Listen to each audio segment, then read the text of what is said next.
Hello again, and welcome to another episode of I Want to Talk About This Album. And today, it's as close as I'm ever going to get, I think, to saying, for Metallica anyway, this album sucks. I really, honestly, don't really like this album. It's Reload I'm going to talk about today, continuing with Metallica mode. And I talked about Load not a few episodes ago, and the Black Album a few episodes before that. And I think I'm going to continue doing these episodes fairly quickly. Maybe not back-to-back Metallica. I'm going to do Garage Inc., Stanger, Death Magnetic, and Hardwired Ellipsis to Self-Destruct. That's what will be coming up in the next probably couple of months or so. But getting to Reload, as you can see in the title, this album, I really don't like this album. I really can't say really anything good about it. There are a few songs, and it's actually hard, and this is sad for me to say, that I almost needed notes to do this episode. I'll try to fake my way through it. Load was no problem, but Reload, I never got into it then. This album came out in late 1997. Never get into it then, never get into it now. I listened to it twice today, as I normally or often do with these episodes, just to familiarize myself with it and remind myself of some things and see what comes to mind, what I want to talk about. And when I listened to it today, there was just nothing that stood out to me, really. This was probably the first time I've listened to this album in full in maybe close to 20 years. This album came out, 27 years ago? 97, yeah, 27 years ago. I feel like I've lived in Mexico for 18 years. I feel like I haven't listened to this album in these 18 years. A few songs here and there, but really the whole album, it's been a long time. Maybe even since shortly after it came out. But now this album, continuing, and I can kind of continue where Load left off, as these two albums are, there goes my cat walking in front of me. How rude. She should know that I'm in the studio here. Cats. So Load and Reload, they're obviously kind of twin albums. They were recorded more or less at the same time. And to be honest, I always liked Metallica and I was always a fan, but at this point at this point they were just a band that I liked, as opposed to being Metallica, the band that I really loved for, from 83 to up to 96, I guess. Even the Black Album a little bit. So I don't know the history too much of Load and Reload, but I know they were recorded at the same time, or at least started at the same time. Some songs I think were later completed for Reload, but I don't know what the mindset was for they're going to put these songs on Load, these songs on Load, and these songs on Reload, because there's not really much of a difference. It's not like one album was acoustic and then the other album was electric, or it's not like one album was all weird experimental songs with guest stars, or one album was covers. They were two, although I like Load much better, they were pretty much the same style, the same sound, the same everything. But I don't know, man, for me, the songs on Reload just never caught on with me. Load was the first album, as I said in that episode, if you want to go back and see that. It had 2, maybe 3 songs I thought served no purpose. The album would have been better without those songs. It would have been shorter, more concise. You would have been, focused more on what was there. Black Album was maybe the first album that had songs that I didn't love them, but I could see them. I wouldn't make a case for them being left off the album. This one, there are a couple of songs on this, I would say more than a couple. There are only a couple even that I like. There are a few that are very close to me liking, and I wish I could articulate when I go through the track by track. I wish I could articulate why I don't like them, but I really can't. I'll try, but I think I'm going to fail. So when this album came out in 1997, my friend, I was still living in Canada, my friend Helio, who I worked with, and I think he watches these videos sometimes. So hello, Helio. That's hard to say. Hello, Helio, if you're watching. So the first single from Reload was, and then here it is, by the way. The first single was The Memory Remains. And I remember it was Helio who told me about it. It was, I guess I got to work and he said, I heard they played the new Metallica song. Did you hear it? I said, no.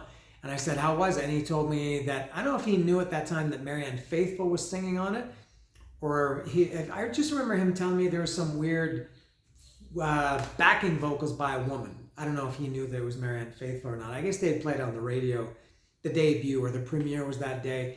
I didn't hear it until maybe the next day. And so I said, oh, and did you like it? And he said, no, not really. And then when I heard it, I also thought the same thing. I thought it's kind of a weird song. Didn't really like it too much.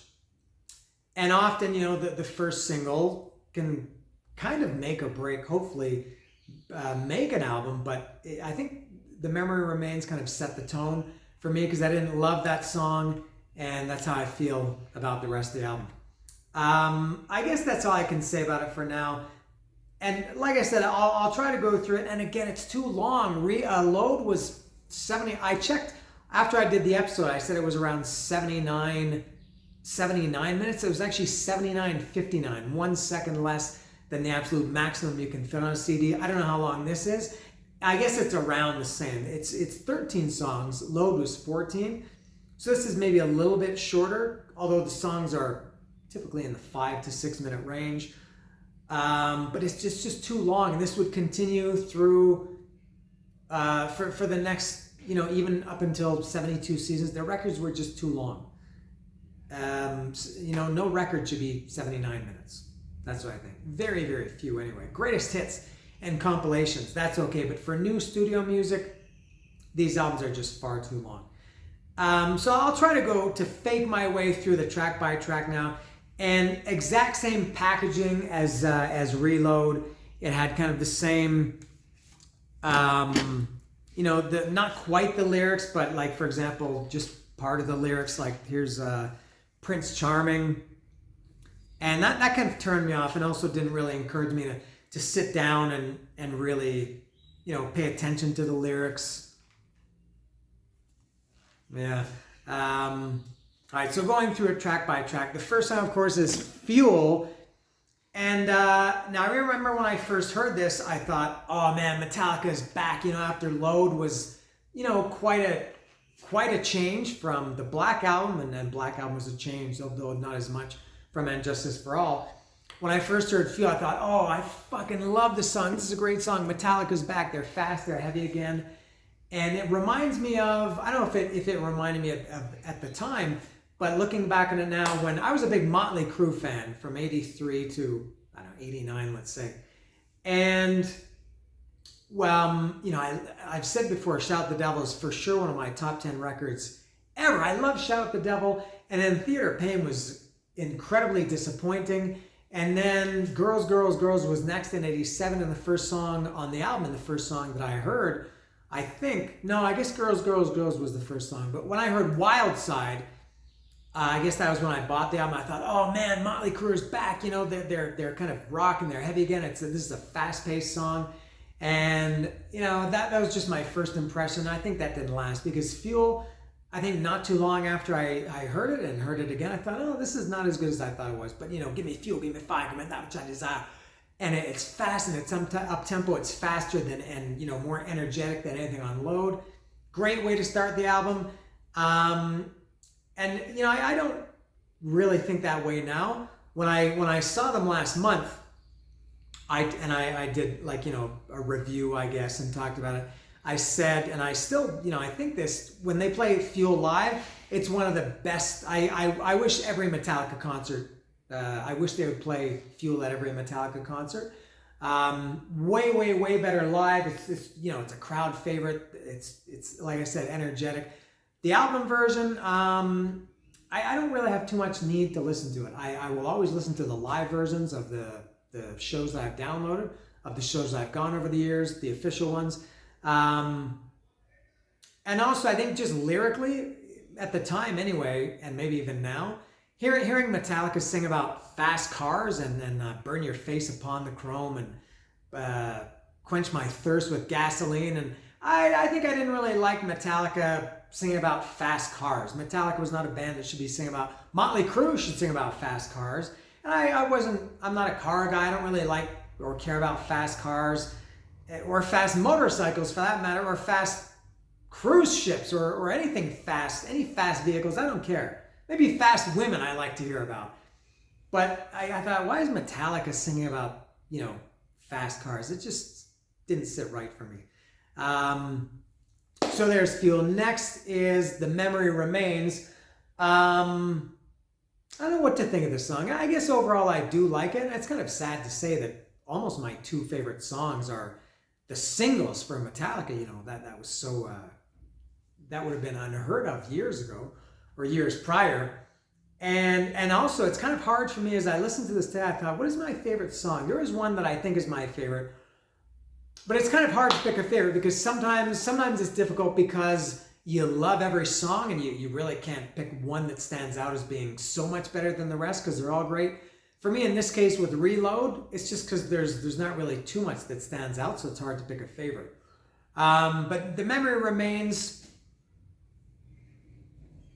it's fine, I guess. I think, again, lyrically, just hearing James Hetfield say Hollywood while the Hollywood sun sets behind your back, and I know it wasn't like a Hollywood LA Guns reference or, Guns N' Roses or Motley Crue sing about Hollywood poison, something like that. But still, I think just maybe subconsciously, Metallica is singing about songs about Hollywood and divas and, things like that, which was a little bit, I think, lyrically like Moth into Flame, which came out in 2016, almost 19 years later. Excuse me, I'm getting a little bit off track there. So yeah, Memory Remains, I guess it's fine. It's another one that I do like live much better than the studio versions. So it's okay.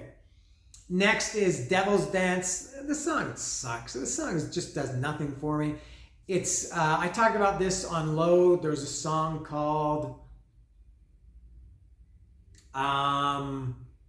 Cure, I think. Is it the first song on the second side, or it would have been the after Bleeding Me? I think it's Cure. And just the drums were just so stock, as Lars, I guess, likes to say, and just so pedestrian and so, middle of the road, and nothing really stood out. Because I love Lars, and I would even say he's possibly my favorite drummer.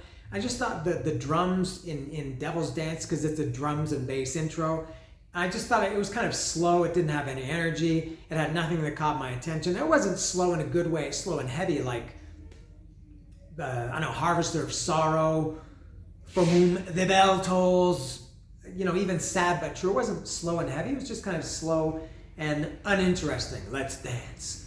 Did nothing for me, Devil's Dance. That's a zero song to me.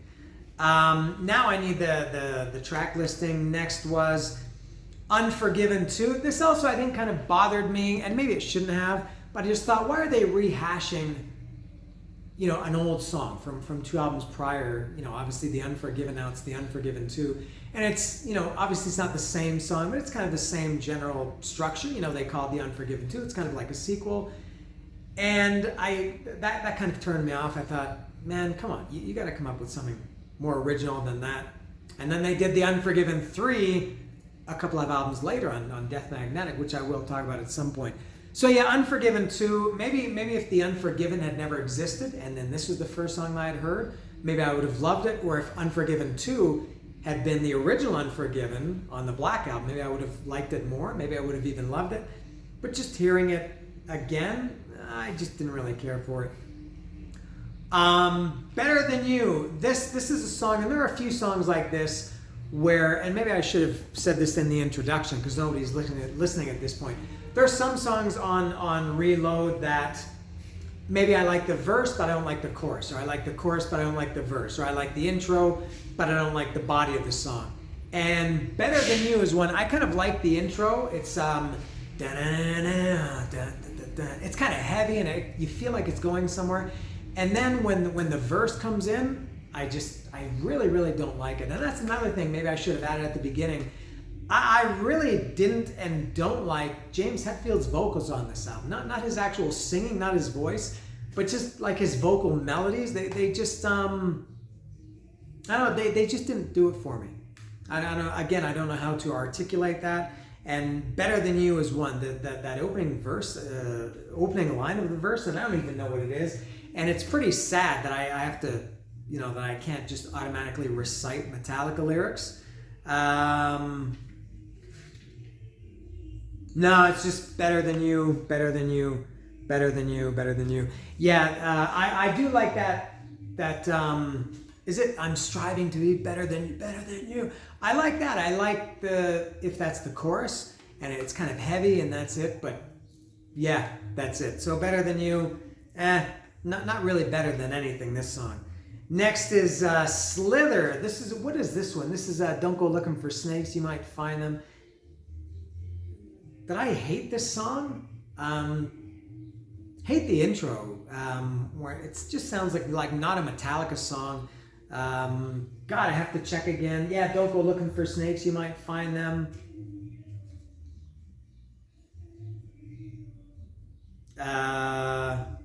Yeah, you might. Don't send your eyes to the sun, you might blind them. Haven't I seen you here before? Have your hearts disappeared? This song is so unfamiliar to me. Yeah, Slither again is not a very good song. Don't like it. Next is Carpe Diem Baby. Kind of the same thing here. I guess I have to check again. Come seize and suck the day. Carpe Diem Baby.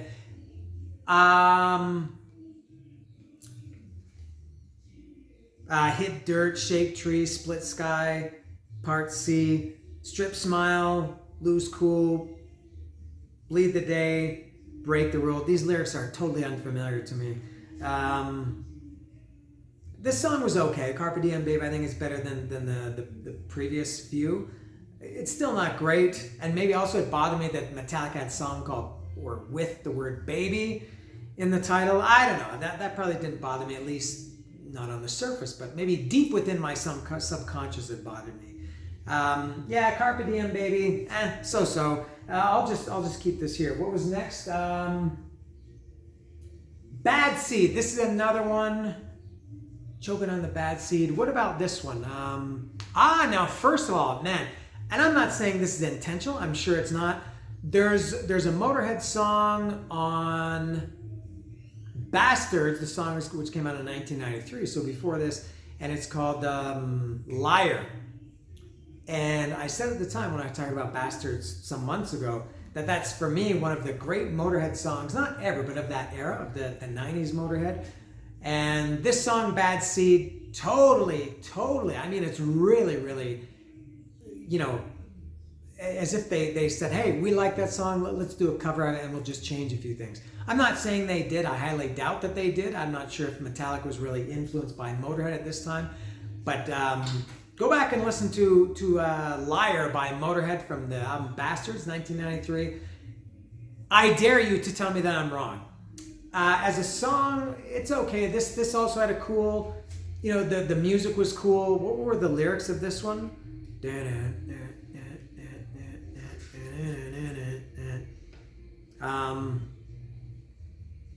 I think that's all I can say about this song. This one's okay too.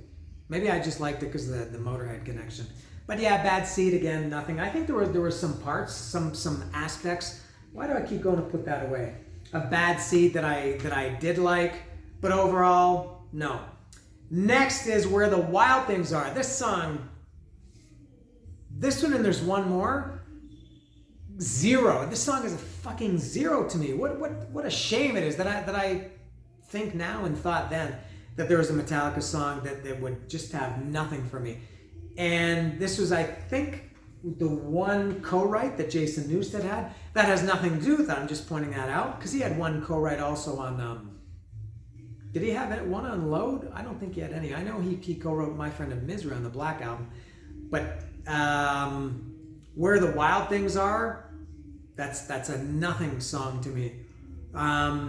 Wake Up Sleepy One, It's Time to Save Your World, You're Where the Wild Things Are, Toy Soldiers Off to War. No, I can't even say I don't like that song. It's a 0. I don't care about it at all. Where the Wild Things Are, nothing. Next is Prince Charming. This is one that I think had potential to be a great song, and it almost catches my attention. And it is fast. It's one of the faster songs on this record. It's probably faster and more up-tempo than anything on Load. Fuel, Prince Charming, and there's one more that are kind of up-tempo and fast. But Hey Ma, look, it's me. It's okay, but it's just missing something. And again, I can't really put my finger on what it is, but it just didn't really stick with me.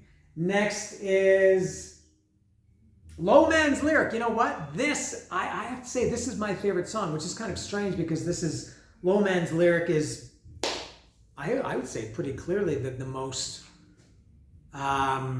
unique song on this record. It's the most unlike Metallica song on this record. I would even say one of the most unlike Metallica songs in their catalog.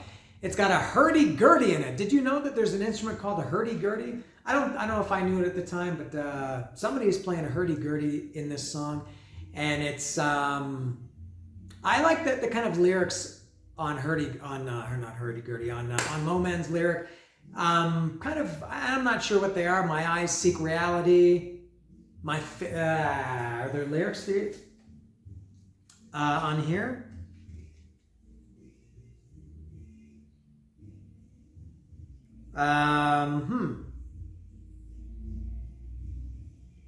All I want from you is forgive me. There's a dog on your back step. He must come in from the rain, and then he just wants right back at it again. To me, this is more lyrically what I want from Metallica. I like when Hetfield is more, and this maybe kind of started with Black Album, continued with Low, that he was a little bit more, I think his lyrics were more personal, and I feel like Low Man's Lyric, even though I'm not overly familiar with the lyrics, but yeah, I have to say Low Man's Lyric is my favorite from this album. Next is, I don't know if they ever played it live, but the studio version is great. The only song that I can say that I love, I don't know, maybe Fuel too. Next is Attitude, going back to Prince Charming. Attitude was another one that is like Prince Charming. It was fast, it was up-tempo, it kind of got your attention. For me, but it didn't hold my attention.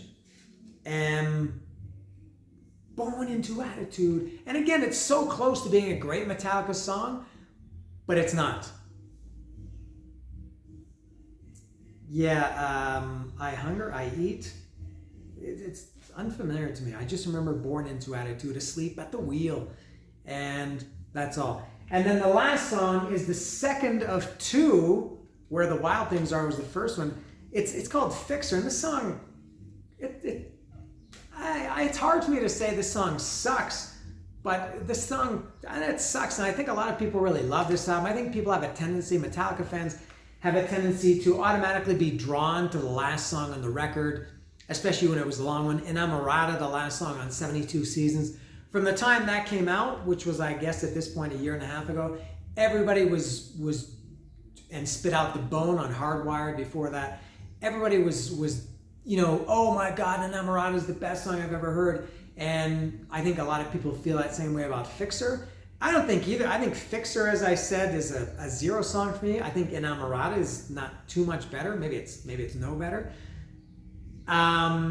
If they played Fixer live, I wouldn't even know what song it is. It's I think I've maybe listened to the song a couple of times in my life, and that's it. But I don't know, man. The fans love it.